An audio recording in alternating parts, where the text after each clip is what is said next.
bossing, skilling, guides. Hey guys, what is up? It is Scuzzy, and welcome to another Mondates video, except this one's going to be on Tuesday. Sometimes this happens due to, time constraints and things of that sort for just my personal life. But this one is called, it's actually interesting, Invention Batch 2. A lot of you guys probably were familiar with this update and you knew it was coming. Maybe not. Let me know in the comments if you actually knew that this was coming or if this is a complete surprise. For me personally, it was, I knew it was coming, but I didn't know any of the details until, I would say maybe mid last week.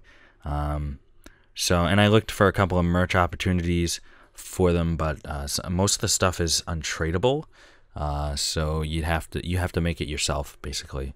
But I'm going to read this, and then I am going to read the patch notes. So they have Invention Batch 2 launch, recovered from double experience weekend yet? Not so fast. Invention Batch 2 launches today, so there's oodles still to sink your teeth into, and that's another thing.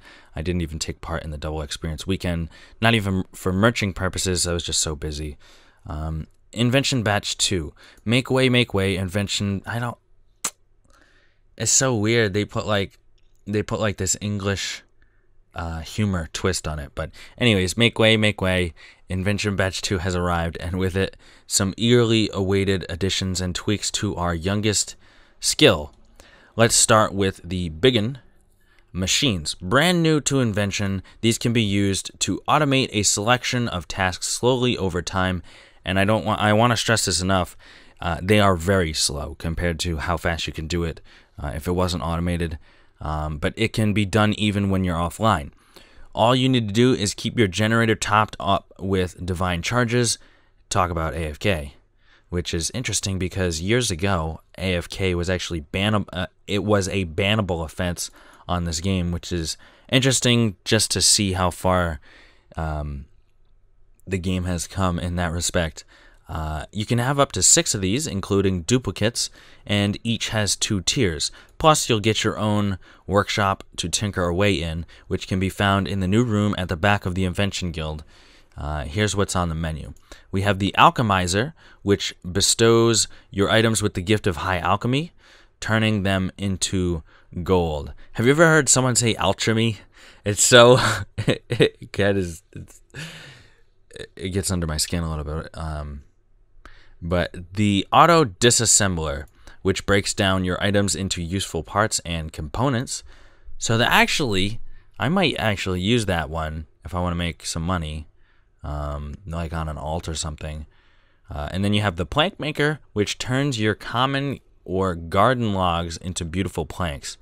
What's a garden log? I've never heard of that. Okay, the partial potion producer, which whizzes up your herbs and pops them into vials. It won't make a complete potion, but it's a welcome time saver. The automatic hide tanner, which, yeah, you guessed it, it tans your hides to make leather. Salivating over your keyboard, there's more. Well, I would hope I'm not salivating on my keyboard. We're also introducing 12 new devices, which many of which fill the post-level 99 gap rather snugly. At the risk of further whetting your appetites, here's a sneak peek. The separator, which removes... this is something that I was going to try to merch, but it is, I believe, untradeable. I tried to search on the GE, but it is untradeable as far as I'm aware. The separator, which... Oh, wait, hold on. Is it called the separator? It just has a different name. Wait, let me go look at this real quick. No, so as far as I'm aware, the separator does not exist. So that's okay for me to talk about merch opportunities that didn't actually happen. But this device removes gizmos from your equipment without damaging it, which is actually really nice. Without damaging the equipment and damaging the gizmo, so you actually keep both of them. But it costs around 5 million to make. I actually might make a video on it just to let you guys know one of the better ways to make these things, to make it at like 5 million GP as opposed to whatever 10 million, and save you a little bit of cash. Let me know if you want to see that type of video. I definitely can make those types of videos. Equipment must be at least level 15. But as you go higher, if your item is level 19, I believe, then you will have a 100% chance to not use the separator. But to get your item to level 19 is a real pain in the butt. Next, we have the Divine-O-Matic, which harvests energy and memories, if you're so inclined to, while you train divination, and turns them into divine charge, which you can use to power your shiny new machines. Another thing, we've nabbed the Spring Cleaner and the Tight Springs from Treasure Hunter and added them to our growing device range. Both can be constructed at an Invention workbench, but first you've got to discover the blueprints. So pretty much this kind of thing is really nice because now Iron Men can have Spring Cleaners, and they can also they can use the Spring Cleaners as well without using, because they can't use the Treasure Hunter. But it's a nice item for the game, and I think it helps the gameplay just go smoother. You can focus on actually gaining experience rather than picking up items and stuff. But there will be some people who will disagree with me and want to be able to have everyone put a lot of effort in. Now, sometimes I sway one way, sometimes I sway the other way, but in this case, I actually do like the Spring Cleaner, and if you have to make it, so it's going to take some time as well. So that's pretty cool. What else is there? Well, Invention Batch 2 comes with a plethora of benefits for high-level augmented items, including drain rate reductions and, at level 20, an increased chance of perk activation. Plus, we've had our ears on the ground, and we've taken on some of your suggestions and made some important what the hell? QOL, quality of life, obviously. I just never seen that before. Quality of life tweaks. The first thing that they've done is they've removed inspiration, gone finito, which took way too long. Unfortunately, it had to go. I kind of liked it, but it was causing a lot of issues, probably with the coding and stuff. Augmenters are now tradable, which I didn't know until I read that statement. No, actually, I lied. I did see it on Twitter earlier. I saw that they were selling in the GE, but I do have kind of like a method where, like, the best items to disassemble for augmenters themselves. If you do want a video like that, I can make a video on that as well. And then you can now hide the cogs on your augmented equipment outside of PvP, which is nice. We reworked the 120 Invention emote to make it harder, better, faster, stronger. That's a reference to a song. Sorry, excuse me, I had to pause my microphone because I was salivating all over my keyboard from all this juicy invention crap. I'm just kidding. I had to clear my throat, though. Don't worry, it hasn't escaped our notice that all this is happening after Double Experience Weekend. You'll still be able to get the 50% experience boost from Blueprint Discovery for the next 2 weeks. So I was talking to my friend last night, and he was mentioning how it's like 6.8 million invention experience just from opening blueprints and stuff. And if you boost it, and you had like bonus experience or something, he said some people were getting like 15 million experience or something like that, which was crazy. Let's see if there's any live streams. We have Saturday. Well, we got Runefest that's happening. I wanted to go to Runefest. I really did. I just don't have enough money right now to fly to England. That's going to cost a bit, and also I don't actually have a passport yet, so my passport would have cost me a lot of money to get one early. So it would end up being like, it would have matched the plane ticket, so I'd have to pay double for that. So for everybody who lives like near England, it's only $120 or 150 pounds, whatever. But for me, it would be more like $100,000. Be more like $1,000, and I'm not ready to spend that kind of money just for a weekend anyhow. And I wasn't able to get the time off from work, so I'm not going to be at Runefest, unfortunately. But maybe I'll go next year. Who knows?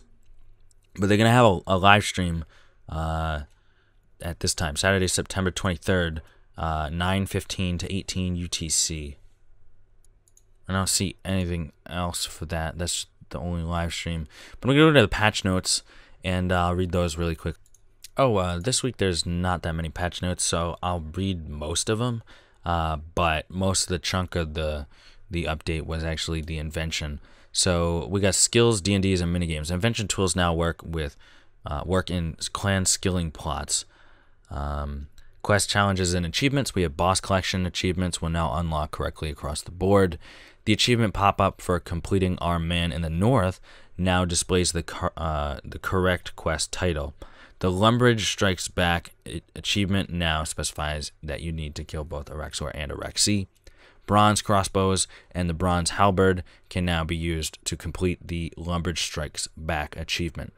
We have some hotfixes from last week. We have catching a single creature in the private hunting ground no longer deletes multiple tickets. I would assume that's Grenwalls and that sort of thing. The Ultimate Quester title is now openly available to those who have completed all of the quest. So that's pretty cool. If you've done all the quest, you can get the Ultimate Quester title. Oh wait, hold on. I read this wrong. The Ultimate Quester title is now only available to those who have completed all the quests, which, why wasn't it?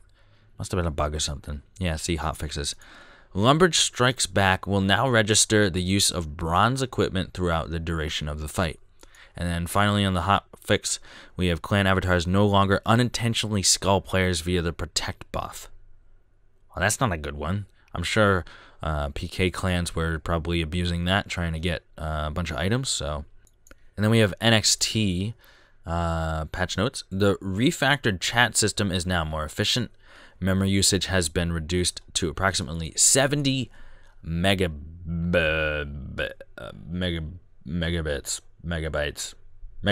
It's megabytes. No, megabits. One of the two. I'm going to look so stupid. RAM usage of the script system has been slightly reduced. The disk cache loading performance has been optimized, especially in the case of non-solid state drives. And then various minor, I kind of want to read these out, but I don't remember them off the top of my head. CPU, computer processing unit optimizations have been put in place. Let me read that again, guys. Various minor computer processing unit whatever. Various minor CPU optimizations have been put in place. So that's good. That's going to do it for the patch notes. I hope you enjoyed, and I will see you possibly tomorrow. I have tomorrow off, so I'm going to try to get a video out tomorrow, but it's probably going to be a video logarithm because I want to install my fans. I still haven't gotten to that, but I want to install my fans. So I hope you enjoyed, and I hope you enjoyed my voice and all this, stuff in the background. It's good to make a video. So I will see you in the next video. Peace. Thank you so much for watching the video. I hope you enjoyed it. Hope you have a great day. Follow me on social media and subscribe for more. Peace. Lions roaring in the morning sun, searching for a longer day.